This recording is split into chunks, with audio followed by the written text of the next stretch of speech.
Bonsoir,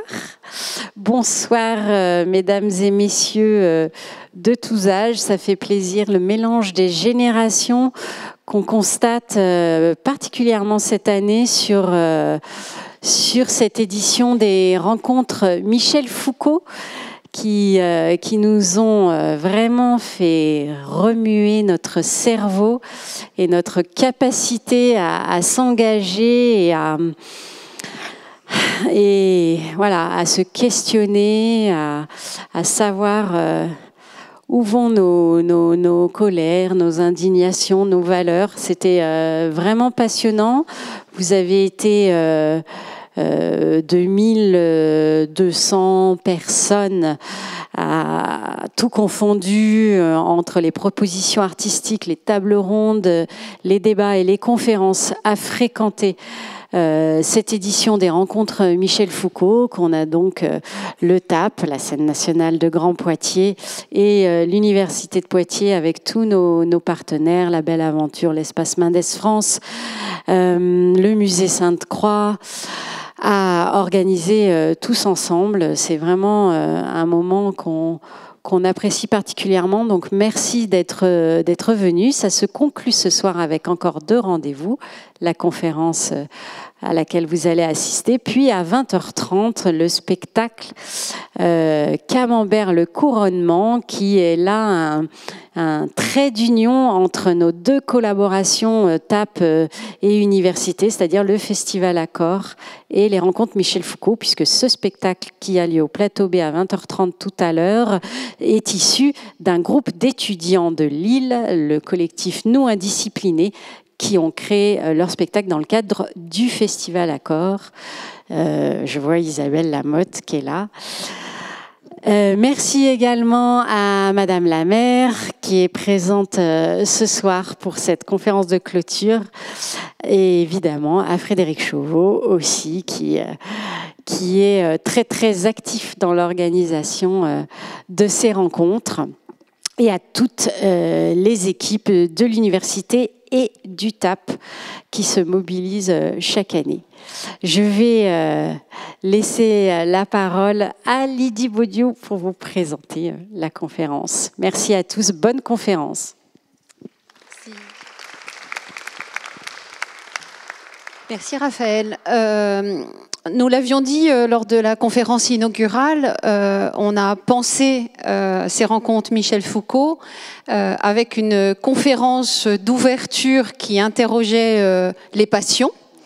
Et puis nous allons terminer sur la raison, ce qui finalement est quelque chose de l'ordre qui nous va bien, on va dire les choses comme ça. Sauf que effectivement, Martin Hirsch, que nous accueillons aujourd'hui, a posé la question de la raison ou de la déraison dans nos capacités à nous engager.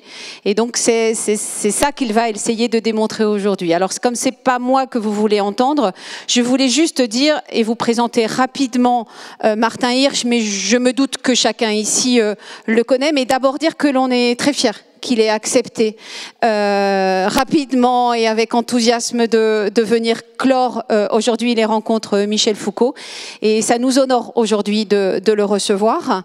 Martin Hirsch a poursuivi toute sa carrière un double engagement. Alors je dis a poursuivi comme si c'était terminé. Non, poursuit un double engagement. Un engagement comme homme d'État, au Conseil d'État, à la PHP. On lui doit le RSA particulièrement, on lui doit le service civique ou combien d'autres choses. Je ne vais pas résumer ici les actions qu'il a menées dans des champs différents du service public.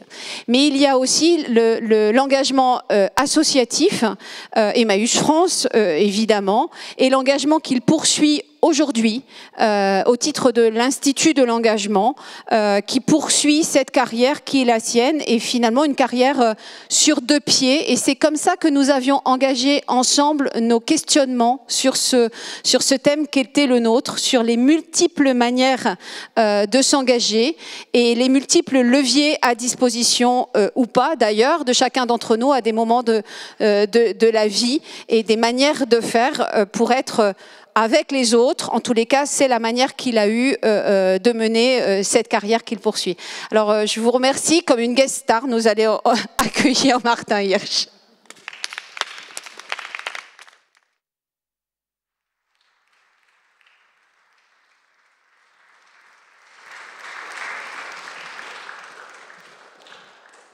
C'est très impressionnant d'être accueilli comme une guest star.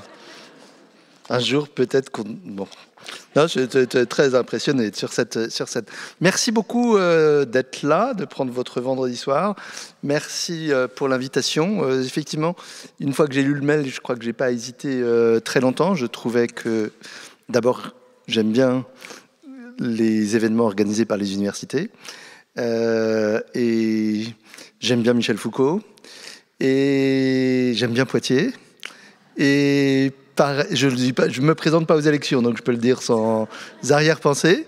Mais à propos d'élections, je suis très content de retrouver la maire de Poitiers, qui, je ne sais pas si c'est public, mais qui a été en stage déjà toute jeune à l'Institut de l'engagement. Voilà.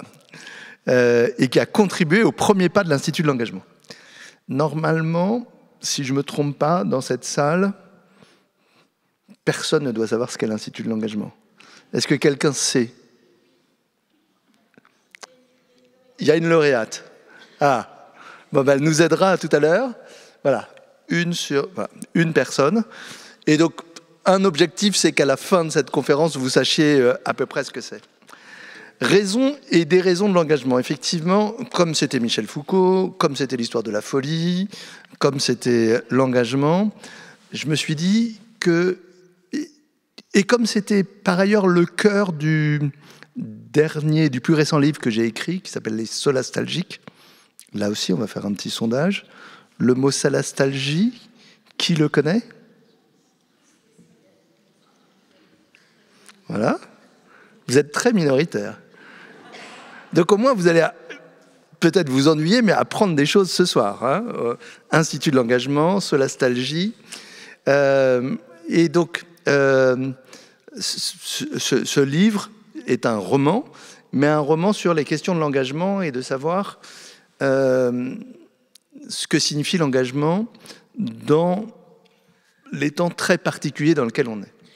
Quand je dis raison et des raisons, j'ai continué à faire des quiz ou un test. Si je vous cite, la question qui se pose, c'est dans le monde dans lequel on vit, qui est quand même assez perturbé, dans lequel on vit, je pense qu'on en a conscience, une période peut-être unique de l'histoire de l'humanité.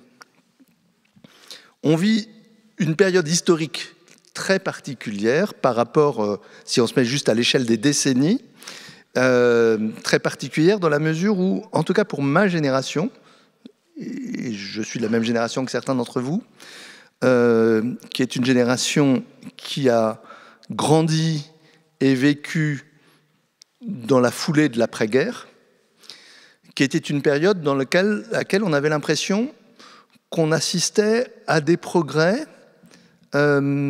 irréversibles. En tout cas, moi, je l'ai vécu comme ça.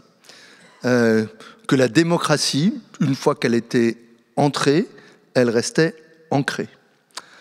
Que la protection sociale, une fois qu'elle était inventée, elle pouvait éventuellement s'étendre, mais elle ne pouvait pas s'effacer. Que l'Europe, construction pacifique entre tous les pays, invention extraordinaire, qui permettait d'abolir les frontières, non pas à coup de guerre ou à coup de conquête, mais à coup de mutualisation de ces ressources et de ces peuples, était quelque chose qui donnerait l'exemple au reste du monde. Que la notion de grand conflit mondial ou continental était quelque chose dont on avait payé le prix suffisamment fort pour avoir envie de s'en dispenser. On apprenait en classe l'échec de la SDN. Et on disait, la SDN, conçue après le traité de Versailles, la SDN voilà toutes les raisons pour lesquelles elle a été inefficace et n'a pas évité la Deuxième Guerre mondiale, mais on a compris et on a fait l'ONU. On vit à une époque où on se dit que ce qu'on apprenait sur la SDN ressemble un peu à ce qu'on pourrait se dire sur la difficulté qu'a l'ONU de se faire respecter en Ukraine, en Palestine, et au Soudan, et dans les 4 coins du monde.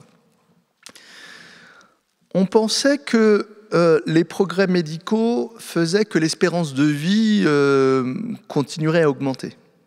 Aujourd'hui, dans le pays le plus riche du monde, dans la première puissance mondiale, l'espérance de vie régresse. L'espérance de vie régresse.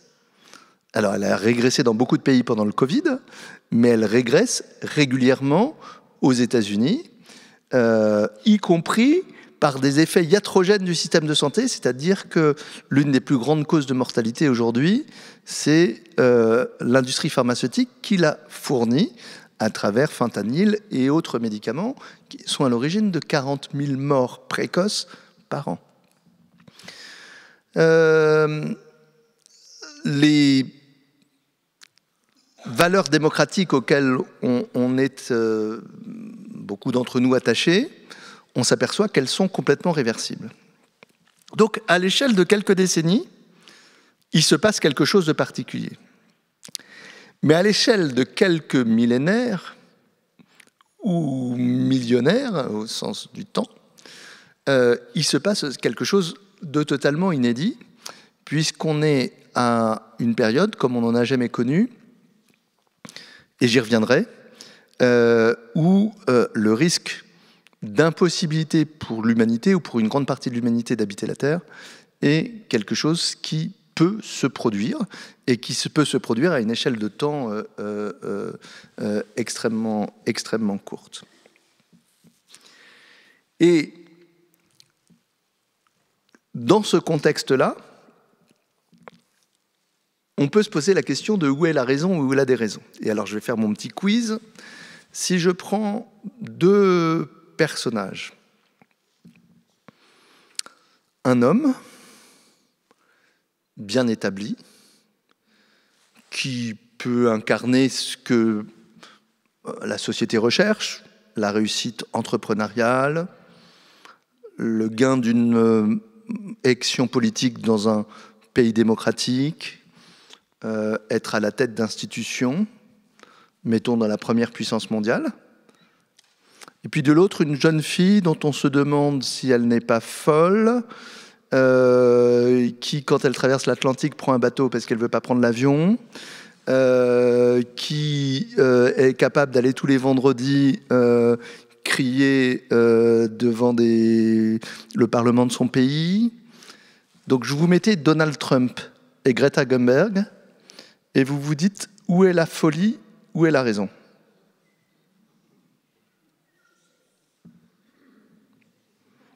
Voilà. Il y a des gens qui pensent que la déraison est effectivement du côté d'une jeune fille qui croit qu'en vociférant ou en faisant des vidéos sur les réseaux sociaux, en étant alarmiste, incarnerait la déraison. Et il y a beaucoup de gens qui pensent que la raison est du côté bien établi. Et donc cette dialectique, je trouve, est intéressante. L'un et l'autre ont d'ailleurs une forme d'engagement, ce qui montre que si on réfléchit sur ce qu'est l'engagement, l'engagement est multiforme.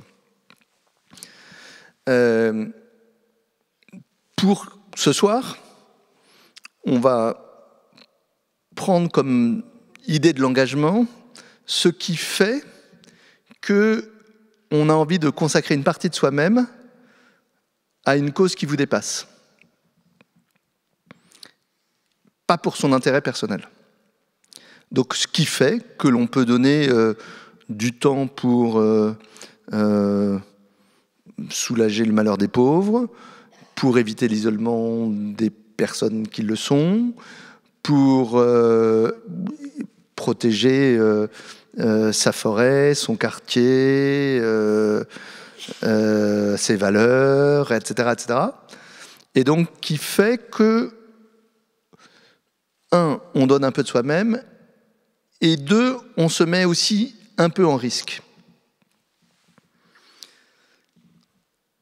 Parce que s'engager pour une cause, c'est donc considérer qu'il y a une insatisfaction dans la manière dont les causes sont défendues si on ne s'engageait pas. Et donc, c'est d'avoir envie de peser sur le cours naturel des choses, en considérant que le cours naturel des choses ne va pas toujours dans le bon sens. Et donc, c'est se mettre en risque, puisque c'est se rebeller contre quelque chose, c'est agir, y compris, voilà, si vous faites du soutien scolaire, il y a comme sous-entendu qu'il y a besoin de soutien scolaire, et donc ça peut être considéré comme un engagement où vous pouvez vous soumettre au risque d'être considéré comme critique d'un système qu'on n'a pas envie de critiquer, etc., etc. Mais donc, cet engagement qui peut prendre des formes politiques, des formes associatives, des formes collectives, très rarement des formes individuelles, un engagement qui peut vous faire donner du temps, donner de l'argent, parfois les deux, donner vos compétences, etc. Et quelque chose qui a été un moteur des évolutions sociales.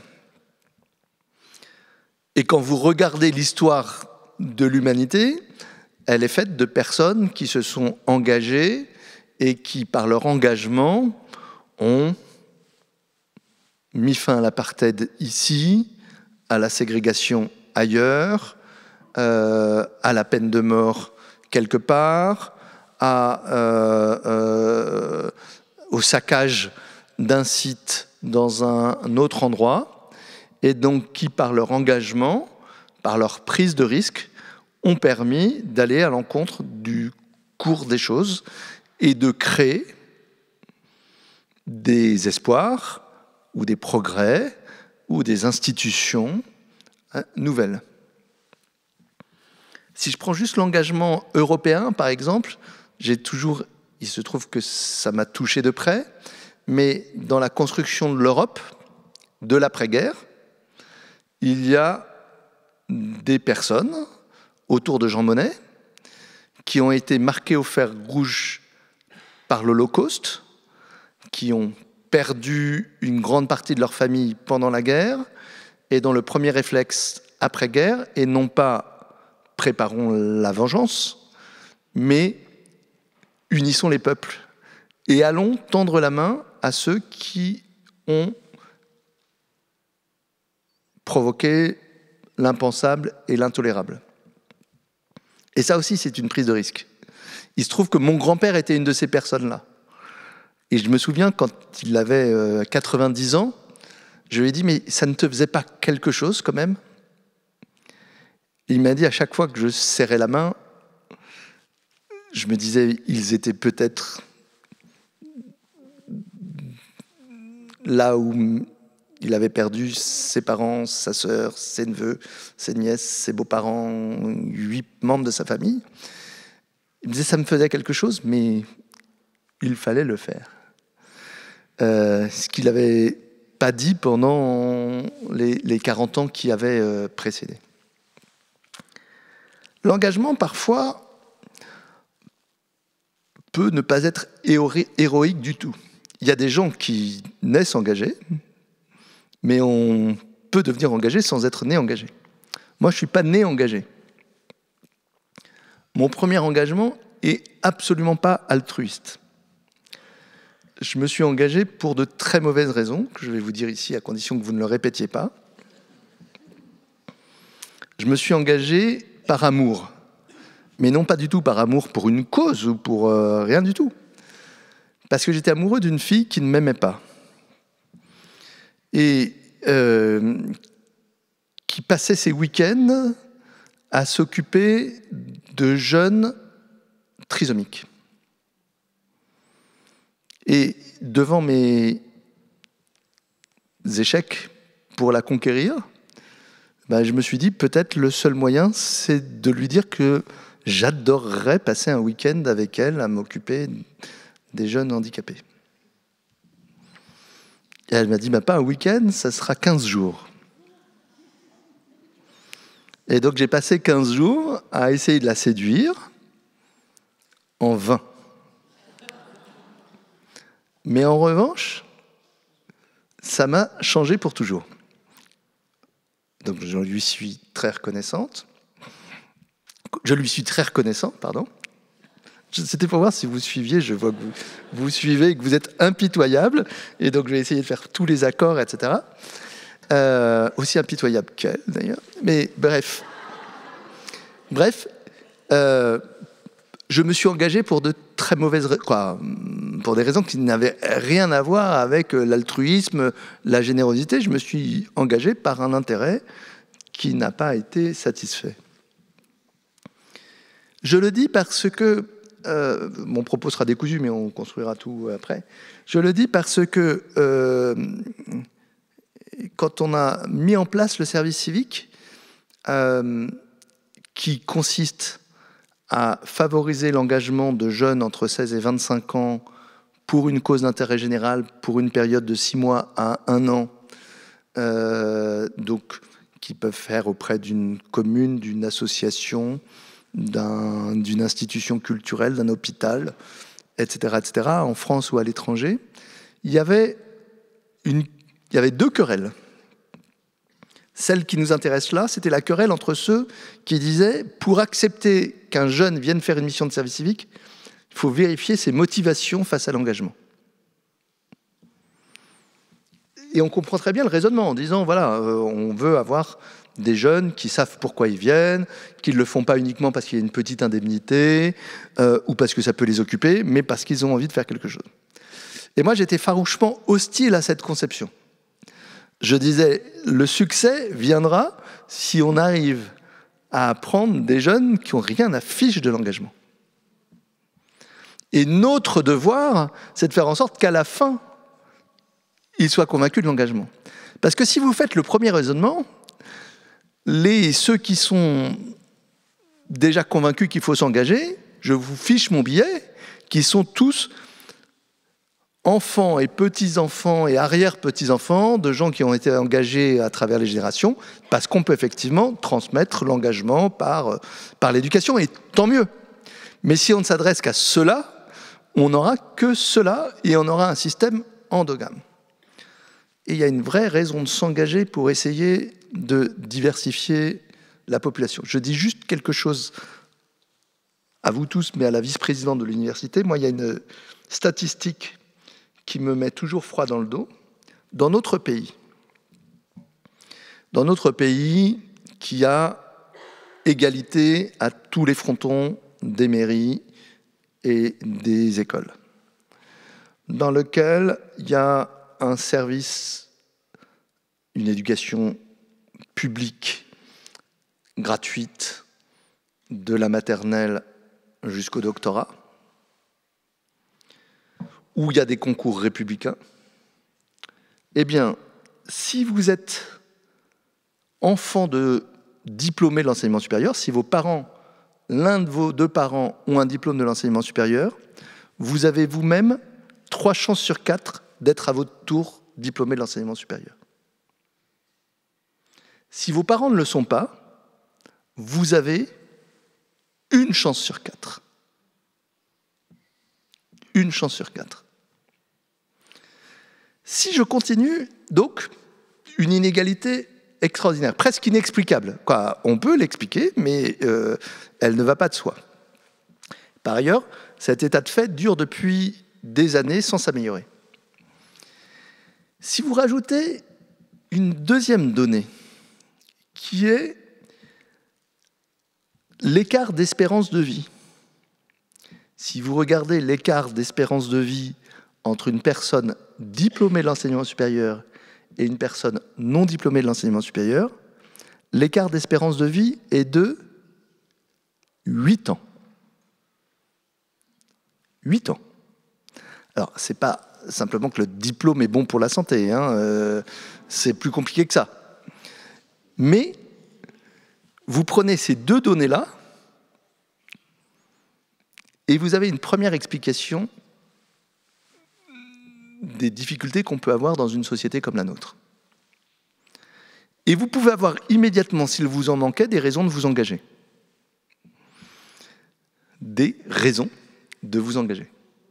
De se dire qu'effectivement, d'abord on comprend pourquoi une réforme des retraites, c'est pas si simple que cela, parce que si on parle à ceux dont l'espérance de vie est de 88 ans, c'est pas la même chose que de parler à ceux dont l'espérance de vie est de 63 ans quand on leur parle de la retraite à 64 ans.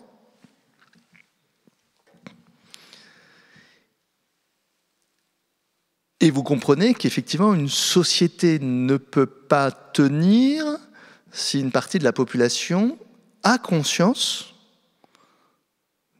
que ce qui lui permettra d'accéder à un emploi stable, correctement rémunéré, permettant de se loger, etc., est quand même grandement hors de portée, ou en est en tout cas pas la chose la plus probable. C'est une chose sur laquelle vous avez une chance sur 4. Une chance sur 4, c'est pas beaucoup. Donc vous y voyez des raisons de vous engager. Si je reviens sur cette idée qu'effectivement, il y a celles et ceux qui s'engagent, j'allais dire, naturellement, et qu'il y en a d'autres qui doivent, auxquels il faut convaincre de s'engager.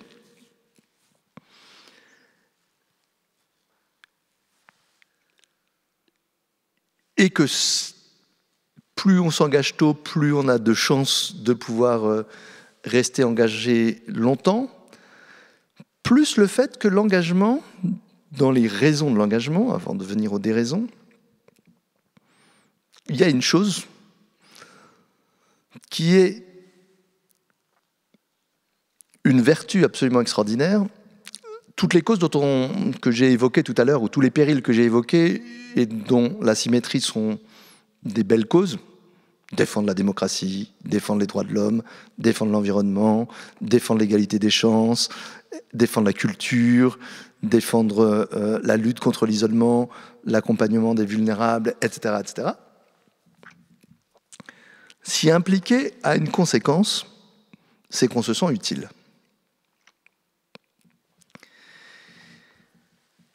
Et qu'on crée un sentiment qui est un sentiment fondamental dans la société, qui est la reconnaissance.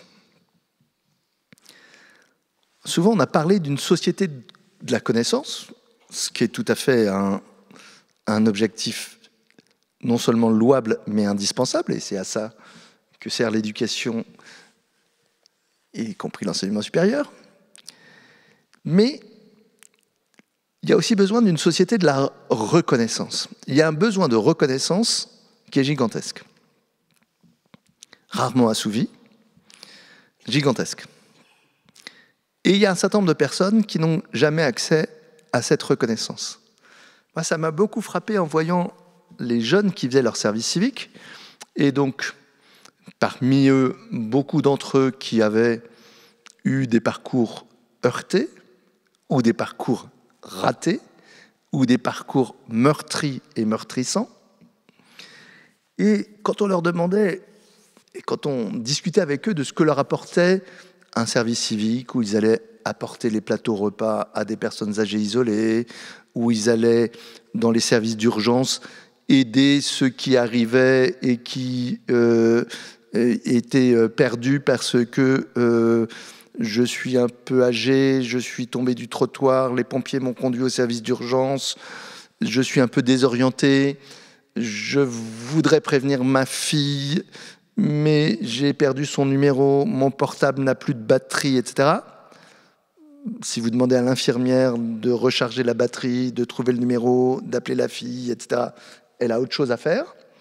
Si vous ne permettez pas au patient qui est là de pouvoir appeler sa fille, vous créez une angoisse chez lui, une angoisse chez la fille, une catastrophe. Et si vous avez un jeune volontaire en service civique qui dit « mais moi, je suis là pour ça », vous résolvez toute une série de problèmes. Et le jeune en service civique se sent utile. Et donc, ce qui m'a frappé, c'est qu'il y avait beaucoup de ces jeunes, et il y a toujours beaucoup de ces jeunes, dont vous comprenez qu'en ayant fait ces missions entre 16 et 25 ans, le plus souvent vers 18, 19, 20 ans, pour lesquels, la première fois que grâce à leur engagement, ils ont entendu un mot magique de la langue française de 2 syllabes, qui est le mot « merci ».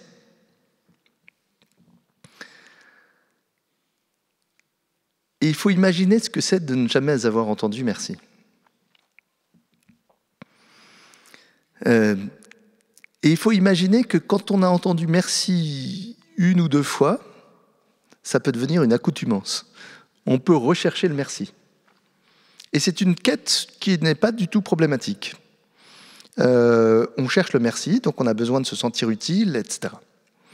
Et de pouvoir avoir cette reconnaissance, qui n'est pas une reconnaissance d'une médaille, ou d'un million gagné, ou d'un titre obtenu, mais qui est juste la reconnaissance des siens, de ses congénères, de dire « j'ai besoin de toi ». Et à l'inverse, le sentiment d'inutilité, qui est pour moi la vraie exclusion, c'est-à-dire que la violence de l'exclusion, c'est quand on dit à des personnes dans la société, soit parce qu'elles n'ont pas de diplôme, soit parce qu'elles n'ont pas de travail, soit parce qu'elles sont trop âgées, soit parce qu'elles sont trop ceci ou pas assez cela, que finalement la société n'a pas besoin d'elles, c'est d'une violence psychologique tout à fait considérable. Le rôle de l'engagement est l'inverse de l'exclusion, c'est-à-dire de faire re-rentrer dans une communauté dont les membres ont besoin les uns des autres. C'est tout à fait laïque, il n'y a rien de ça, mais de pouvoir faire naître cela. Si je continue sur la reconnaissance, puisque je vous dois à ceux qui ne savaient pas ce qu'était l'Institut de l'engagement, raconter 2 minutes l'histoire, et je vais le raconter très précisément. Donc, 2010, une loi permet de créer le service civique et de faire en sorte que des jeunes puissent s'engager. Je disais qu'il y avait eu 2 critiques pour ceux qui suivent. Il y avait 2 débats. Il y avait eu un premier débat sur est-ce qu'il faut le réserver aux engagés, et le deuxième débat, c'était est-ce qu'il faut le rendre obligatoire ou volontaire.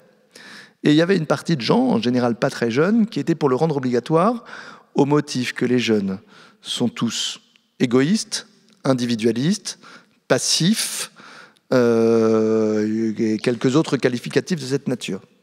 Et donc, si on ne les obligeait pas, jamais ils ne le feraient. Et ils ont eu tellement raison que quand on a eu le budget pour prendre 20 000 jeunes, on a eu 200 000 candidatures. Et qu'on a attiré parmi ces candidatures des jeunes qui avaient tout raté. Et en allant voir les jeunes qui faisaient leur service civique, et notamment dans un bus de sans-abri, où il y avait un petit jeune qui faisait son service civique dans ce bus de sans-abri, et sa mission était de faire des ateliers d'écriture pour les SDF. Donc dans le bus, il y avait un tableau, et il prenait des livres de poésie, et il s'occupait de lire ou de faire écrire des poèmes à des SDF. Je trouvais ça... Je lui demandais si c'était dur ou pas. Il m'a dit oui, c'est pas si simple, parce que j'ai en général un groupe de 8 ou 10, il y en a toujours 2 bourrés, et les autres qui ne le sont pas. Et alors, si je m'occupe des bourrés, les autres ne sont pas contents. Si je ne m'en occupe pas, ça fout le bordel. Et c'était très calme. Et il m'a dit, bon, donc j'ai réfléchi, je m'en occupe un peu, puis je fais ceci et ça, puis ça se passe très bien. J'ai dit, formidable. Et donc, pour faire un atelier d'écriture, vous avez une licence de littérature contemporaine ou... Il m'a dit non, j'ai raté 3 fois mon CAP. Une fois, j'ai eu des mauvaises notes, une fois, je ne me suis pas réveillé, puis la 3e fois, j'ai plus ce qu'il avait fait. Et je lui ai dit, qu'est-ce que vous voulez faire dans la vie? Ben, il m'a dit, là, quand même, j'ai trouvé ma vocation, et je voudrais être éducateur de rue. Il était fait pour être éducateur de rue, bien plus que moi pour être danseur étoile sur une scène du TAP. Il était fait pour être éducateur de rue. Pour être éducateur de rue, il fallait passer un concours avec une épreuve de culture générale.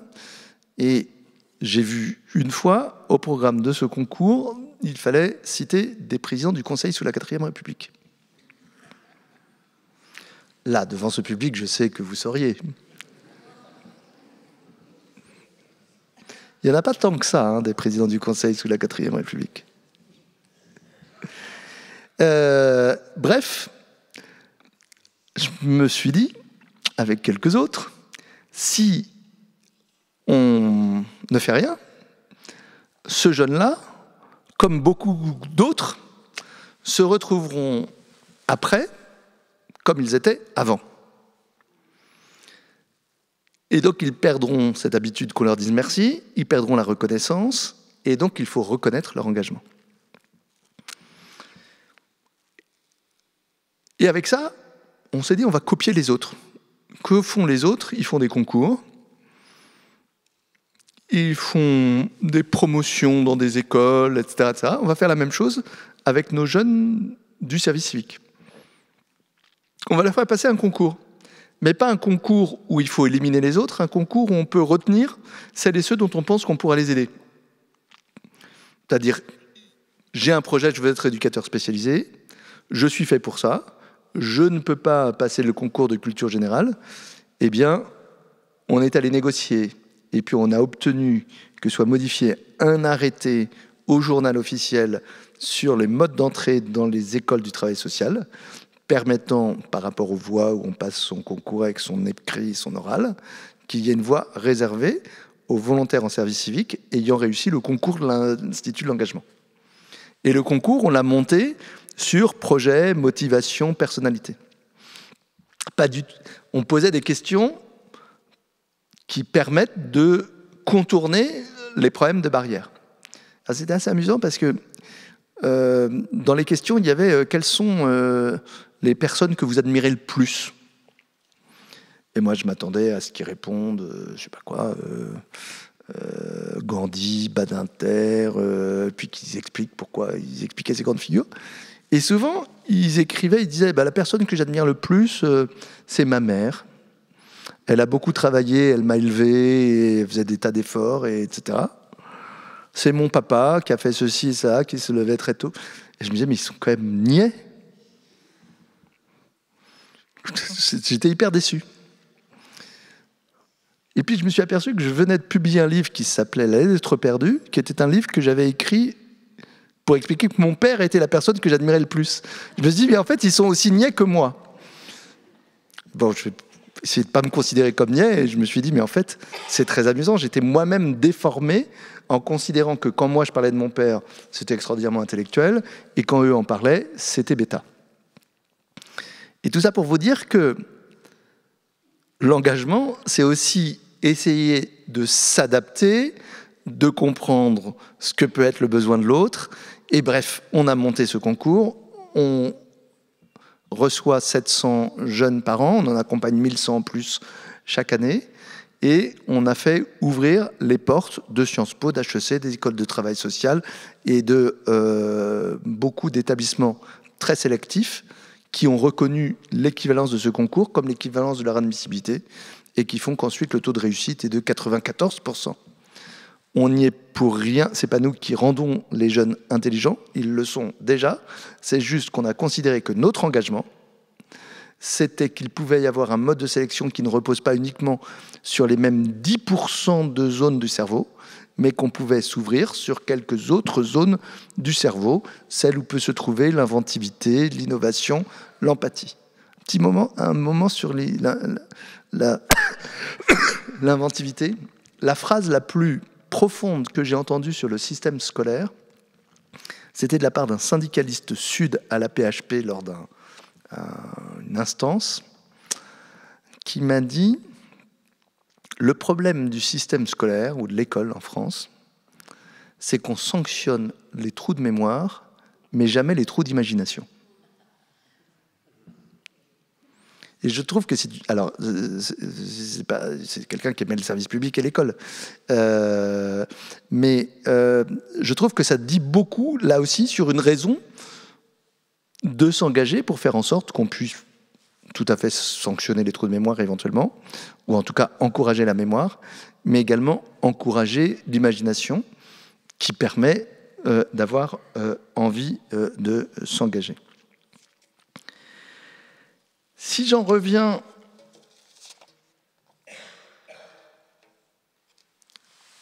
à la raison ou la déraison de l'engagement, et si j'en reviens à ce risque qui surplombe tous les autres, le risque climatique, c'est effectivement pour ça que j'ai pris ça comme thème de la conférence, parce que, comme je le faisais de manière tout à fait caricaturale en vous demandant de choisir entre Trump et Greta,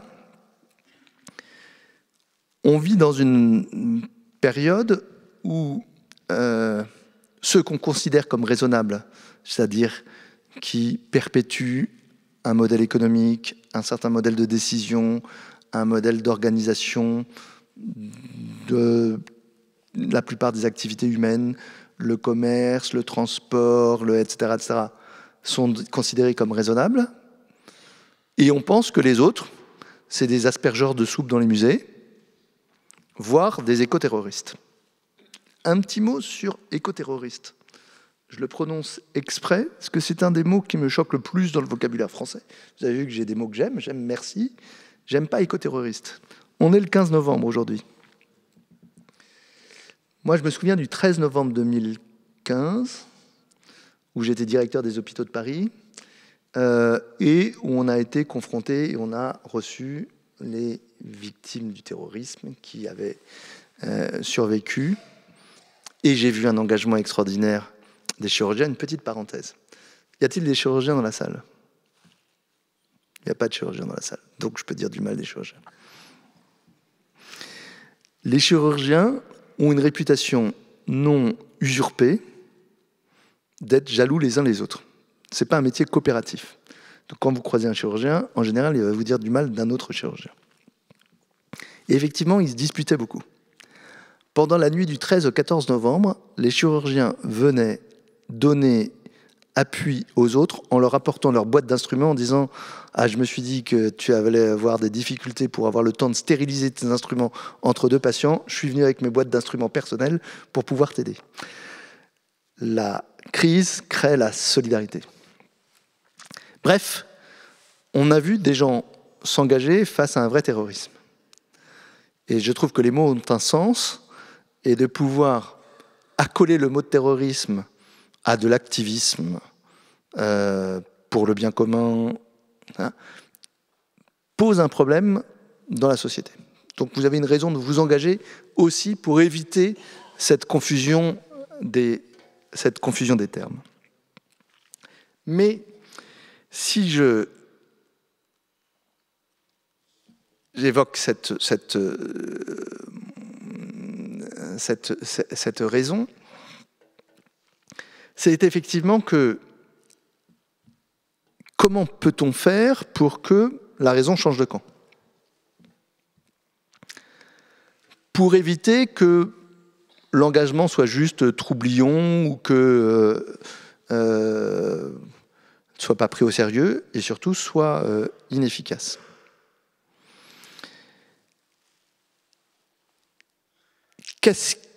Comment est-ce qu'on peut aider la transgression à pouvoir avoir un impact et pas simplement à être spectaculaire?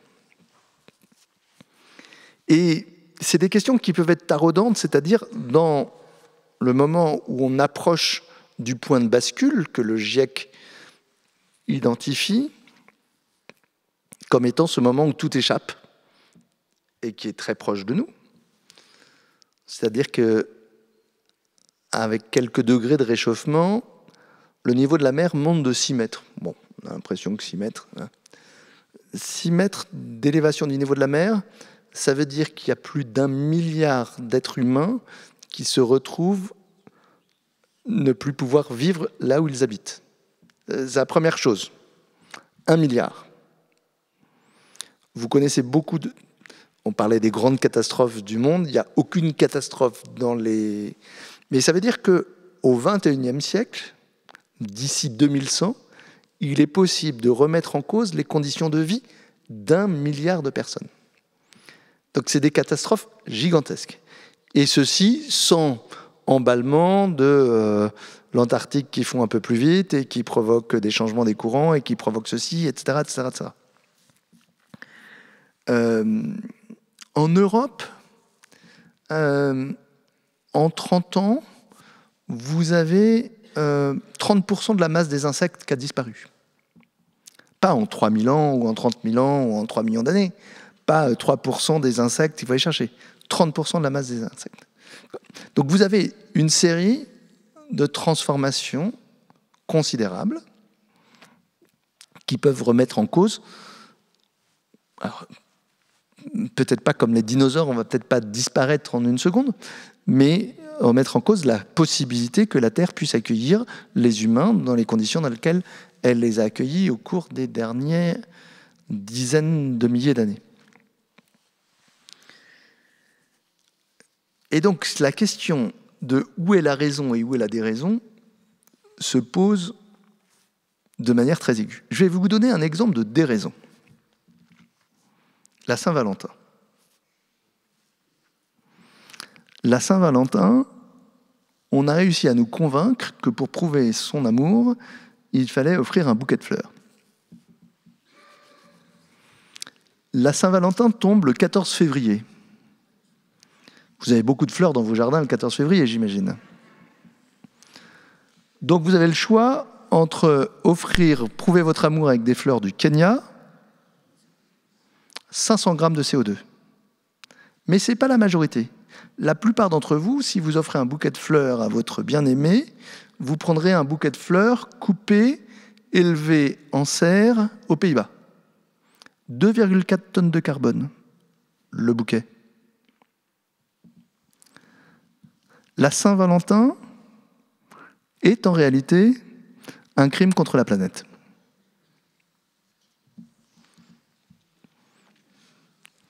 Alors, j'ai une solution. Offrez un poème. Vous allez consommer un tout petit peu de glucose dans votre tête, etc. Peut-être quelques grammes de CO2, mais pas beaucoup plus.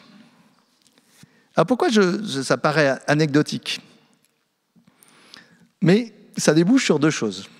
C'est un, ça permet de prendre conscience que ce qui peut faire retarder le turning point ou éventuellement l'éviter, ce point de bascule où tout nous échappe, ne sont pas des sacrifices absolument gigantesques.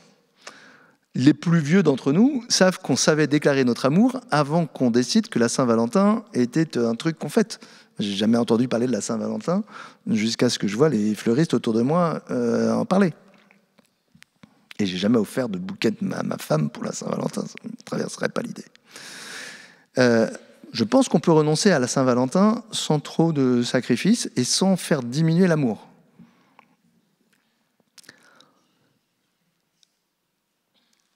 En chagrinant les fleuristes, vous avez raison. Donc vous avez deux questions derrière. C'est un, quelle compensation on peut donner aux fleuristes ? De la même façon que quelle compensation on peut donner aux buralistes pour vendre autre chose que des cigarettes. Tiens, un mot sur les cigarettes. Juste pour vous expliquer comment l'engagement d'une personne peut avoir un impact. Alors vous allez voir, je vais partir de la cigarette. Il y avait quelqu'un, je ne sais pas si ça vous rappelle quelque chose, Claude Gau, c'est un nom qui vous dit quelque chose ? Claude Gau était un grand professeur de santé publique qui a été à l'origine des lois Évin sur le tabac. Mais il ne s'est pas arrêté là. Claude Gau, c'était un professeur de santé publique qui était en même temps médecin légiste et qui avait passé son temps à faire des autopsies sur des accidentés de la route. Et ça le rendrait malade. Et il trouvait ça pas normal qu'il y ait 10 000 morts par an sur les routes. Et un jour, il a fait tout seul une petite campagne très simple. Il a écrit à tous les candidats à l'élection présidentielle. C'était en fin 1994, au siècle dernier, en leur disant « monsieur ou madame le candidat ou la candidate, est-ce que vous allez continuer à faire l'amnistie sur les PV routiers si vous êtes élu, qui peuvent provoquer un nombre de morts considérable? Les candidats, il y en avait la plupart qui pensaient qu'ils ne seraient jamais élus, et donc on dit oui. Et le miracle, c'est que même ceux qui étaient susceptibles d'élus ont dit oui, je suis d'accord pour renoncer à l'amnistie. Dont Chirac. Et donc, quand il était élu, Gau est remonté en disant ben voilà, vous avez été élu et vous avez signé cela. Et pour la première fois en 1995, il n'y a pas eu d'amnistie des PV. Et il n'y a pas eu le rebond en mort. Et là, certains se sont dit, mais après tout, peut-être qu'on peut faire des choses sur quelque chose qu'on pensait inéluctable. Et c'est comme ça que sont nés les radars et le permis à points. Et c'est comme ça qu'on est passé de 10 000 morts sur les routes à entre 3 et 4 000 morts. Et par ailleurs, souvent des morts jeunes. Donc c'est beaucoup d'années de vie qui ont été sauvées. Ça, c'est un engagement d'une vie, d'une poignée de personnes, avec un impact sur le cours des choses. Pour dire que l'engagement, ce n'est pas d'attendre qu'on soit 2 milliards pour pouvoir agir. On peut agir à quelques-uns. Ça suppose aussi d'avoir un allié. Il y a un bon allié pour l'engagement, qui est la justice. Puisque l'engagement pousse à aller bousculer l'ordre établi, l'une des manières de faire avancer les choses, c'est de faire avancer le droit. Ce qui est une manière, si on considère que le droit ne protège plus, il faut faire bouger le droit pour faire en sorte qu'on reste dans la légalité tout en agissant. Ceux qui ont provoqué ce qu'on appelle l'affaire du siècle, qui sont allés attaquer l'inaction de l'État, sont cassés les dents quelquefois, puis à un moment, ont réussi. À tel point que l'institution dans laquelle je sers, qui est le Conseil d'État, a condamné l'État à des dizaines de millions d'euros d'amende pour ne pas avoir respecté la loi qu'il avait lui-même établie. Ça vous rappelle peut-être quelque chose sur l'actualité, de contester les effets d'une loi qu'on a défendue en ne voulant pas qu'elle s'applique à soi-même. C'est des choses qui arrivent. C'est extrêmement important. Parce que si je reprends mon petit tropisme du droit, la caractéristique du droit, c'est qu'il a la faculté magnifique d'échapper à ceux qui l'ont conçu. Le droit vous permet d'échapper à vos mauvaises passions. Et donc, vous avez voté une loi, et bien ensuite, elle s'applique, même si elle s'applique contre vous. Et c'est en ça que c'est très très beau. Et par ailleurs, vous avez établi l'indépendance de la justice, et donc l'indépendance de la justice lui permet de faire évoluer les choses et d'avoir un regard critique sur l'action publique et privée, d'une manière qui permet de faire avancer les choses. Donc il y a un engagement majeur par les temps qui courent de permettre que l'évolution juridique, qui sera peut-être celle qui permettra la reconnaissance du droit d'agir des fleuves ou de la nature pour avoir sa propre protection, à tel point qu'aujourd'hui, on le sait peu, mais le Conseil constitutionnel, qui n'est pas un endroit très d'agité révolutionnaire excité, a été conduit à reconnaître à travers la Charte de l'environnement que la protection des générations futures faisait partie des principes à valeur constitutionnelle. Et donc pouvait déclarer anticonstitutionnelle une loi si elle ne prenait pas suffisamment en compte la protection des générations futures.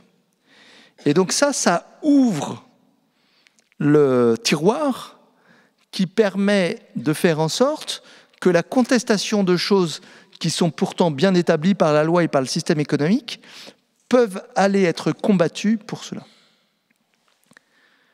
Et c'est là où on peut réconcilier la déraison et la raison. Et je terminerai là-dessus. C'est-à-dire quand vous avez un grain de folie qui vous conduit à contester ou à avoir envie de vous battre pour quelque chose que tous les autres admettent, et que vous faites en sorte que votre combat puisse prendre une forme efficace parce que vous avez pu influer soit sur les comportements, soit sur la loi, soit sur la réalisation d'institutions ou d'objets, ou etc., de telle sorte que vous puissiez effectivement influer sur le cours des choses. Pour ça, il faut un peu de ténacité, et je vous conseille d'avoir à vos côtés une citation de Gandhi, que j'aime beaucoup, sa citation, et qui dit « Au début, il vous ignore. Ensuite, il se moque de vous. Ensuite, ils vous combattent.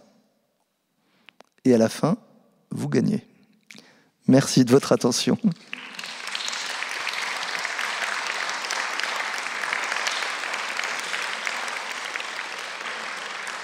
Et j'espère être pacifiquement bombardé de questions.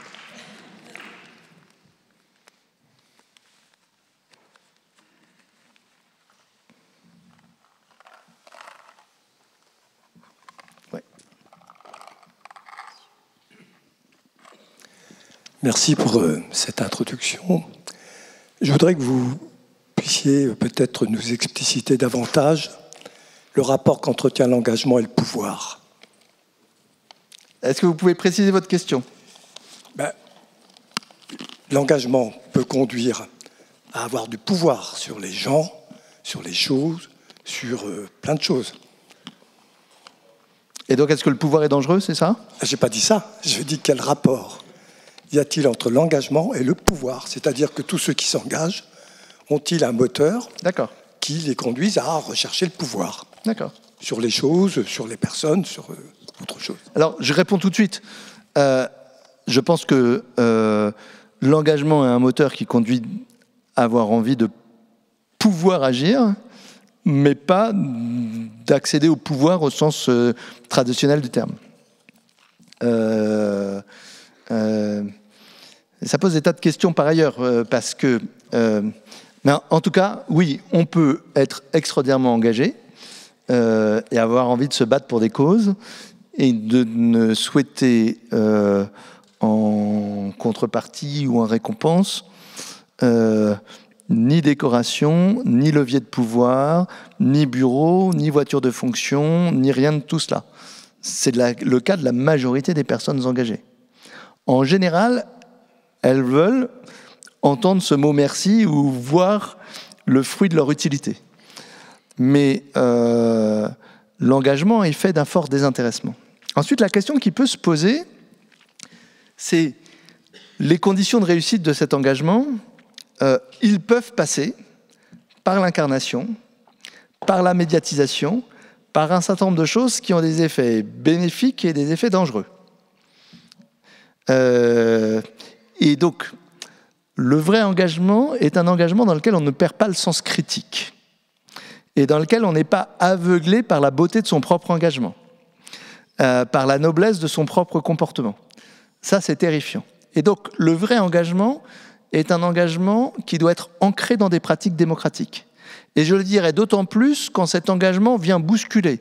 S'il vient bousculer et bousculer l'ordre établi, vous n'avez pas le droit vous-même de vous arroger comme ayant le droit d'agir au nom d'un autre ordre que vous auriez vous-même établi contre celui qui a été établi par la démocratie. En revanche, si vous le faites dans un cadre démocratique, collégial, etc., vous pouvez considérer que vous avez un engagement, si je puis dire, contrôlé par autrui, contrôlé, etc. Et un engagement devient dangereux s'il devient l'affaire d'une personne, d'une secte, d'une propriété, etc., etc. Donc c'est plutôt cela que la question du pouvoir lui-même. À mes yeux.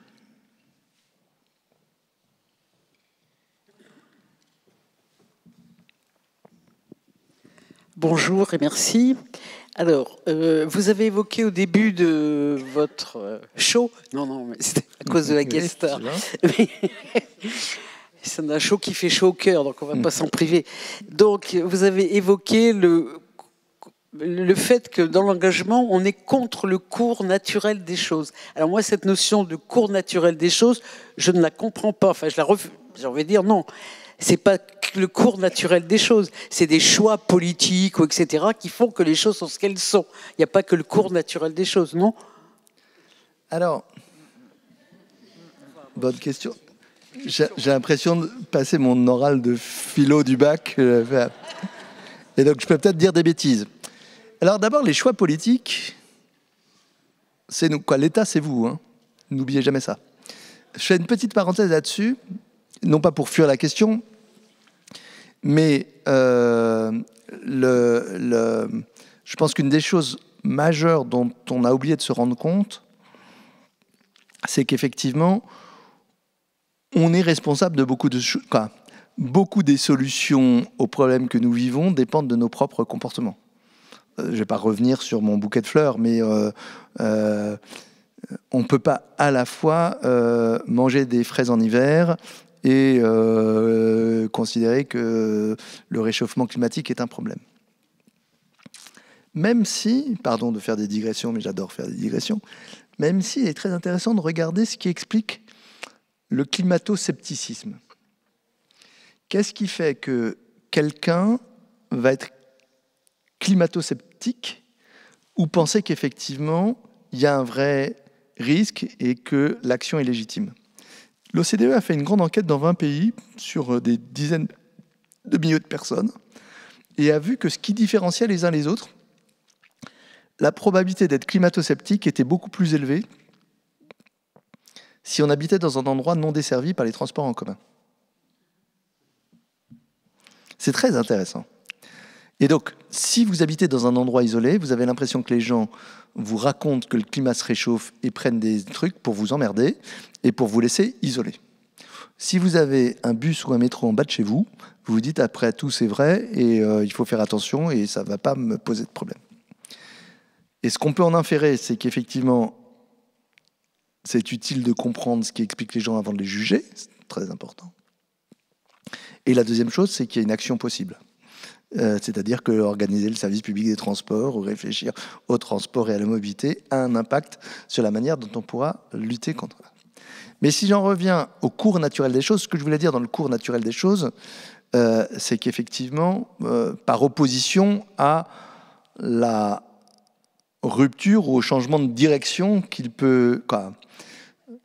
Si on ne fait rien, de la même manière qu'on vous explique que les déficits vont augmenter, si on ne fait rien, ça ne sera pas 1,5, ça sera 4, ça sera 4,5. Si nous continuons toutes choses égales par ailleurs, nous aurons quelques lendemains qui déchantent.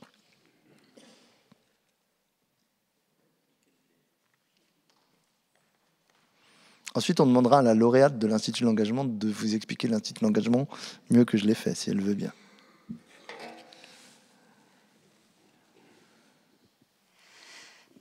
Bonsoir, merci pour cette heure intéressante. Vous parlez, enfin, la définition que vous donnez de l'engagement, pour moi, c'est de l'engagement, ce qu'on appelle l'engagement interne. C'est-à-dire, je suis mue par des valeurs, par des intérêts personnels qui m'amènent à aller vers. Et en vous écoutant, je me suis dit que finalement, on n'est pas tous mus par ces valeurs et pas par les mêmes valeurs nécessairement.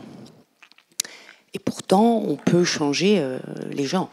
On réussit parfois, grâce à des campagnes, etc., à changer un petit peu le cours des choses. Et la question que j'aimerais vous poser, c'est est-ce que vous pensez qu'on peut éventuellement envisager un lien entre cet engagement interne et un engagement que je nommerais plutôt externe, c'est-à-dire qui est impulsé par le contexte, par l'environnement, dont les gens font partie. Mais cet engagement externe, vous parliez à un moment donné du permis à points, c'est pour moi une forme d'engagement externe. C'est-à-dire, si je ne respecte pas la loi, je suis puni. Si je la respecte, je ne serai pas puni, en fait. Il n'y a pas de récompense.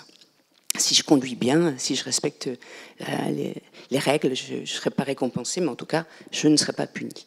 Et est-ce que vous pensez qu'on peut imaginer finalement un lien entre ces engagements internes, finalement, vis-à-vis de lois, de valeurs, etc., et amener les gens à s'engager de façon externe, mais que ces engagements externes deviennent finalement, au bout d'un moment, internalisés davantage? Alors, je ne sais pas si je vais répondre à votre question, mais je crois, et je vais y répondre par quelque chose qui est tout à fait fondamental. On est souvent sommé de choisir entre disant, est-ce que résoudre ce problème, c'est à l'État de le faire ou est-ce que c'est à nous? Et à de trouver culpabilisant quand on se tourne vers les individus, plutôt que de dire, mais ça, l'État devrait le faire. Moi, je fais partie de ceux qui ne savent pas distinguer l'un à l'autre. J'avais cette boutade tout à l'heure, l'État, c'est vous ou c'est nous. Mais on est à la fois... si je prends la solidarité, elle a besoin des systèmes de redistribution que seul l'État peut faire. C'est lui qui fait que les biens portants peuvent cotiser pour les malades, les actifs pour les personnes âgées, l'ensemble de la population pour les allocations familiales, etc., etc.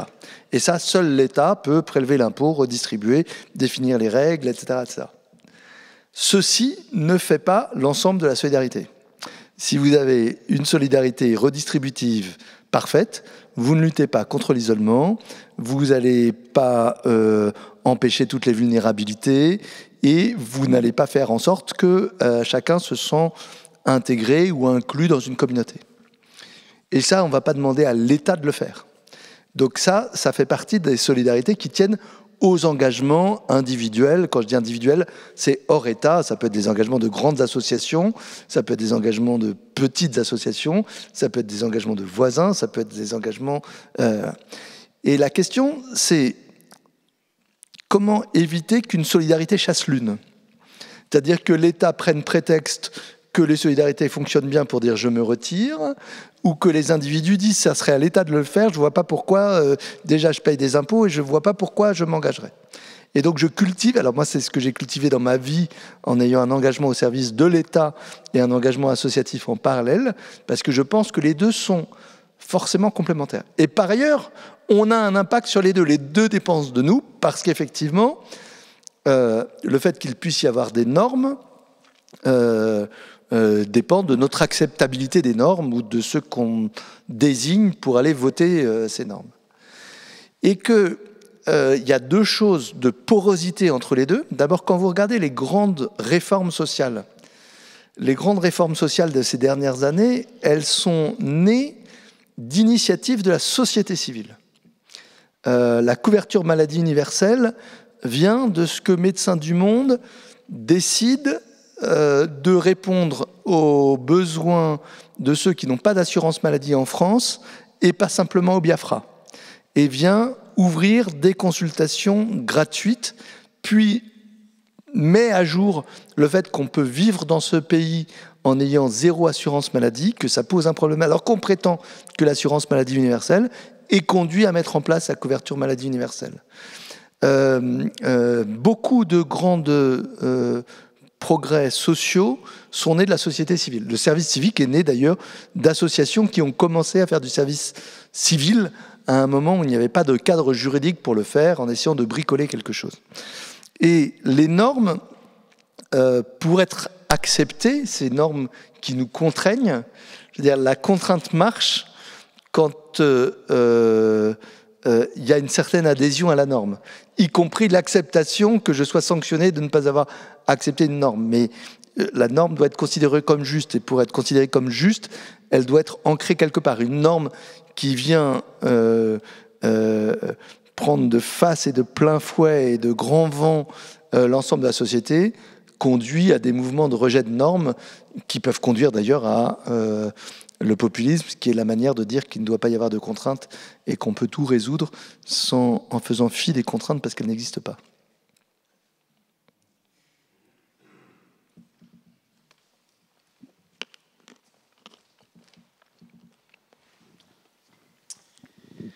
Bonsoir. Moi, j'ai assisté à ces 4 journées de réflexion sur l'engagement, un sursaut de dignité, et donc aussi sur le désengagement. Comment se fait-il qu'il y ait autant de personnes qui soient dans le déni, qui refusent d'agir, etc. Et moi, j'aimerais que ces 4 journées des rencontres Michel Foucault se concluent, parce que j'étais tout à l'heure très sensible à ce que vous avez dit sur la qualification d'écoterrorisme. Et je trouverais intéressant que l'Université de Poitiers, qui organise ces 4 journées de rencontres Michel Foucault, écrive à l'État français pour demander la libération de Paul Watson. Ça me semblerait, voilà, une action concrète, vivante, et que le maximum de Poitevin signe. Qu'est-ce qui s'est passé pendant ces 4 jours? Quelle en a été la conclusion? La conclusion, c'est que cet homme de 73 ans n'a pas sa place en prison. Merci. Alors, je suis pas à l'université, mais si vous le faites et que vous voulez que l'Institut de l'engagement se joigne, j'y se joindra, je pense. Vous voulez répondre?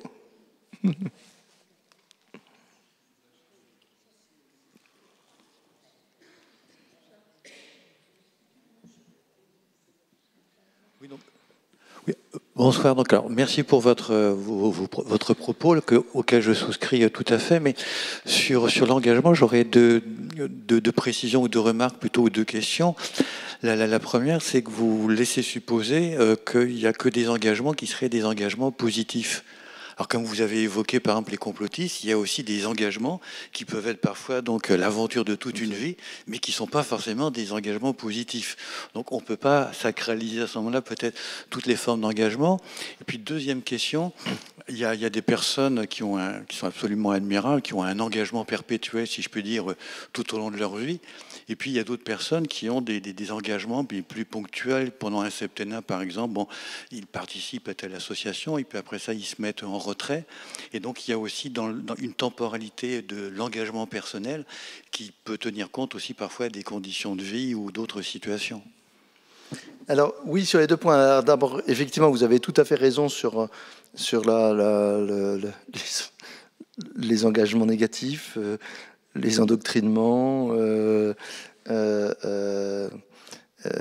et donc ce qui était sous-entendu, mais quand j'ai dit que notre champ serait ce qui fait qu'on donne un peu de soi-même pour une cause qui nous dépasse, j'aurais dû rajouter bonne cause, mais c'était implicite. Mais par ailleurs, c'est un vrai sujet parce que la capacité de pouvoir entraîner sur... en fait, d'aller flatter les mauvais instincts, ce qui est effectivement d'aller réveiller la violence, l'égoïsme, l'intolérance, etc., etc., invraisemblablement accéléré par... Moi, j'ai mis longtemps à comprendre l'effet des réseaux sociaux et à aller regarder ce qu'il y avait derrière les algorithmes et comment, effectivement, ça peut avoir un effet majeur sur les comportements et sur la vision du monde. On a parfois l'impression de lutter à armes extrêmement inégales, quoi. Et l'engagement n'est pas un sacerdoce dans lequel on doit s'engager à 16 ans et demi et en disant je passerai tous mes week-ends jusqu'à l'âge de 86 ans et demi. L'engagement commence par être un état d'esprit que lui on peut faire même quand on est très occupé, et puis auquel on peut consacrer du temps ou de l'énergie à certaines périodes plus qu'à d'autres, bien évidemment. En revanche, ce qui m'a toujours frappé, c'est que l'engagement n'est pas l'apanage de ceux qui sont censés avoir le temps de le faire. C'est-à-dire que on peut être engagé, y compris passer un peu de temps, même quand on est suroccupé. le fait de prendre prétexte de la suroccupation. Alors, on va trouver des cas particuliers. Je ne me suis pas beaucoup occupé de l'Institut de l'engagement pendant les 3 ans du Covid, quand j'étais à la tête de l'AP, mais ça me faisait vivre quand même de savoir que ça existait. Et on avait fait une promotion des engagés du Covid, d'ailleurs, spéciale pour l'engagement qui est né de cela. Bref, tout ça pour dire qu'effectivement, l'engagement est d'abord un état d'esprit avant d'être quelque chose qu'on comptabilise en heures.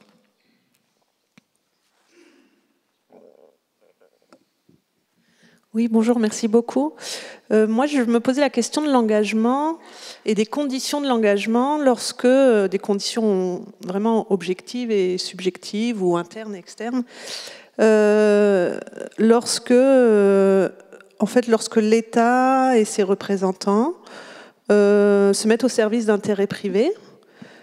Comment faire lorsque tous les moyens d'expression légaux ont été utilisés pour défendre une cause et que les revendications, elles restent sans réponse, ou même qu'elles sont réprimées?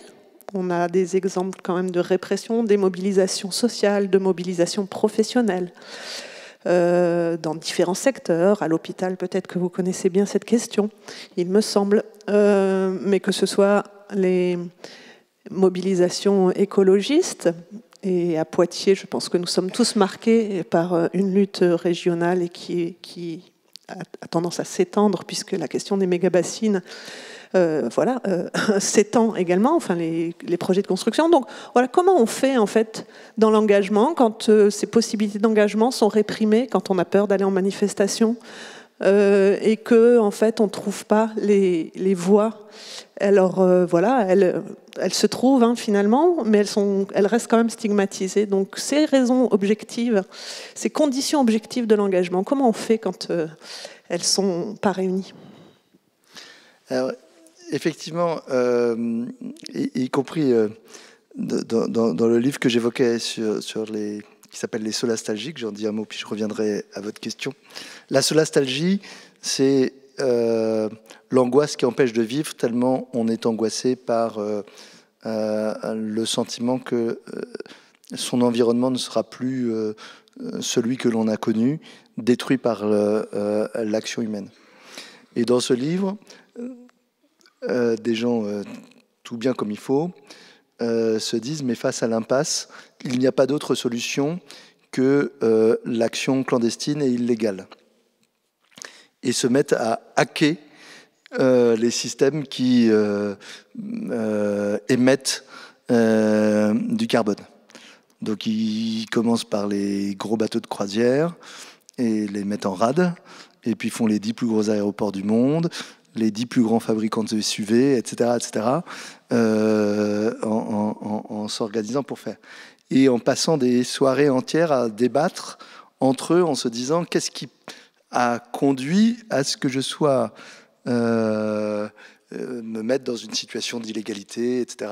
Et bon, bref. Et cette réflexion sur où sont les limites. Et je trouve que il y a une question derrière ce que vous soulevez, qui est la question de la désobéissance civile,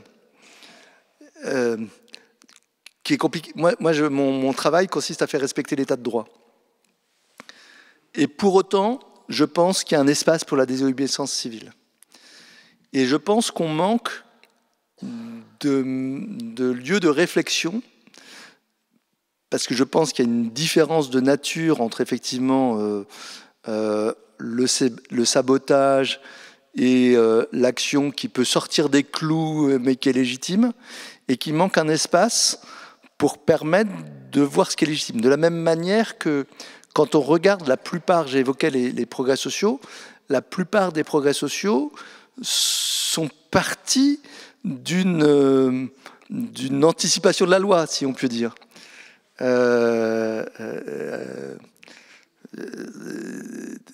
J'ai quand même évoqué l'abbé Pierre, même si je condamne et j'ai le même désarroi de tous ceux qui ont découvert ce qu'on a découvert cet été.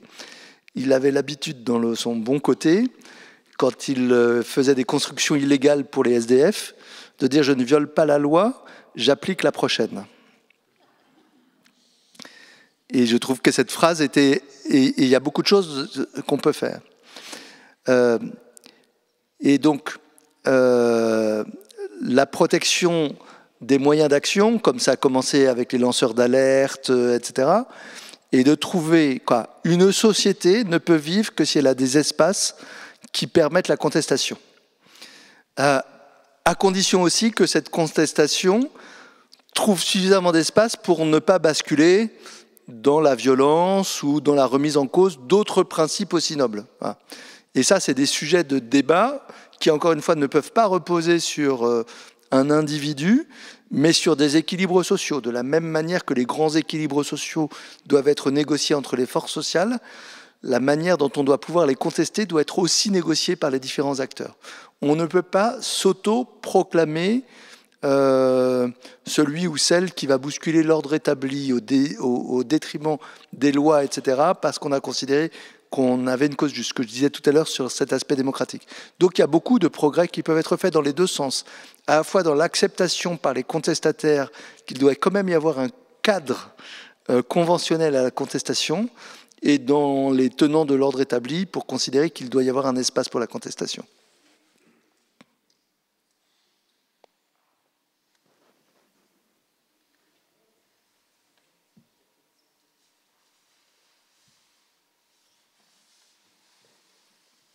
Vous êtes épuisé ?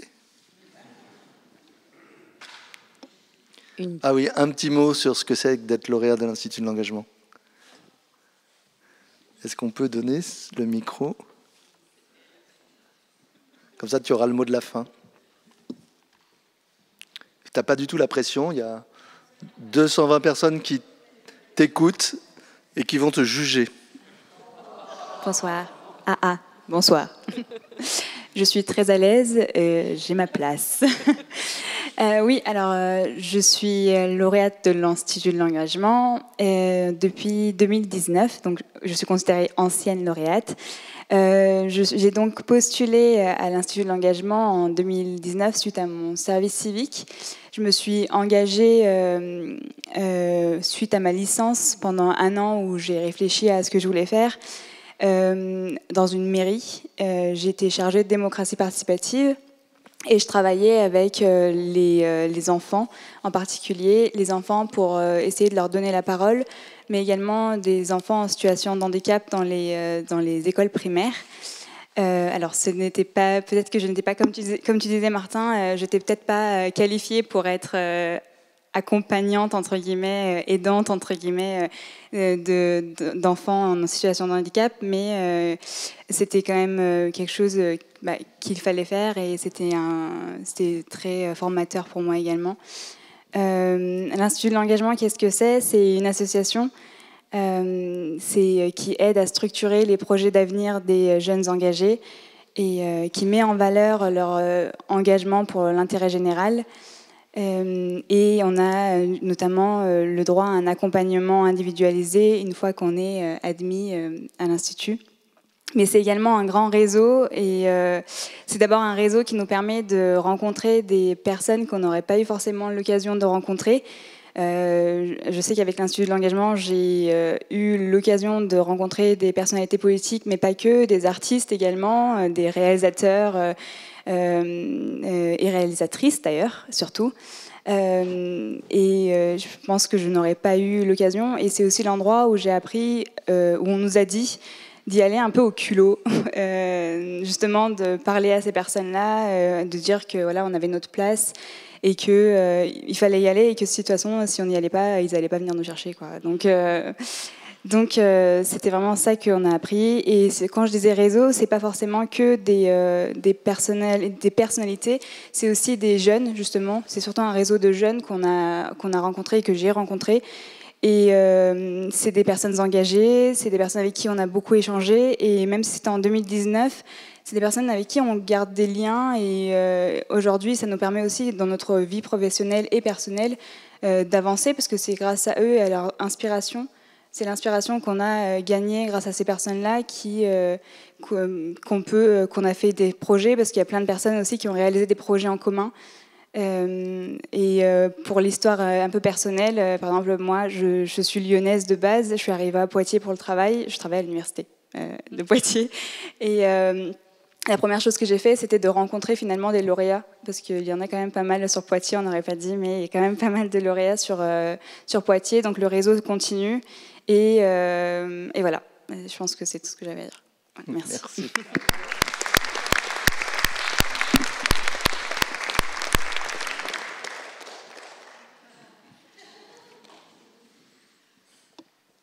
S'il n'y a pas de dernière question, on va remercier c'est moi qui vous remercie. Martin Hirsch. Merci beaucoup.